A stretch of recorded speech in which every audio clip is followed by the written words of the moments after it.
बिहार के बाद अब चुनाव आयोग की एसआईआर की तैयारी ने पश्चिम बंगाल की राजनीति में भूचाल ला दिया है। अगले साल पश्चिम बंगाल सहित तमाम राज्यों में चुनाव होने हैं। टीएमसी पहले ही एसआईआर को लेकर चुनाव आयोग और बीजेपी की मिलीभगत का आरोप लगा रही थी, लेकिन अब चौंकाने वाले घटनाक्रम में बीजेपी विधायक ने एसआईआर को लेकर अपनी ही पार्टी को खुली चेतावनी दे दी है, जिससे राज्य का सियासी पारा गर्मा गया है। देखिए ये रिपोर्ट।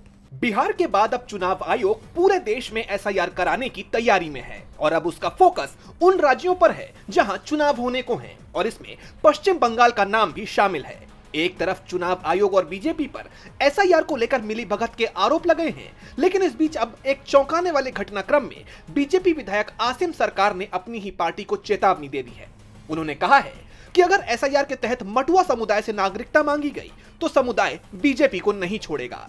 आसिम सरकार के इस बयान पर टीएमसी ने तुरंत बीजेपी पर हमला बोल दिया। टीएमसी नेता जयप्रकाश मजूमदार ने इसे गंभीर मुद्दा बताया और कहा, आसिम सरकार ने सच बोला है कि बीजेपी सीएए को अब एसआईआर करना चाहती है। अगर एसआईआर के कारण कोई भी वोटर छूट जाता है तो बीजेपी को इसका खामियाजा भुगतना पड़ेगा। दूसरी तरफ बीजेपी ने अपने विधायक का बचाव करने की कोशिश की। पश्चिम बंगाल बीजेपी के अध्यक्ष सामिक भट्टाचार्य ने कहा कि आसिम सरकार भावनात्मक व्यक्ति हैं और उन्होंने मटुआ समुदाय के हित में बात की है।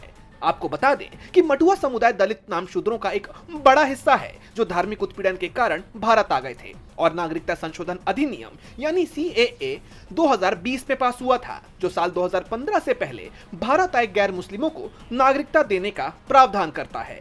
टीएमसी लगातार सीएए को असंवैधानिक बताती रही है क्योंकि ये नागरिकता को धर्म से जोड़ता है। बीजेपी नेता की यह बयानबाजी बंगाल चुनाव से पहले राज्य की राजनीति में नागरिकता के मुद्दे को और गर्मा सकती है। डीबी लाइव बंगाल की रिपोर्ट।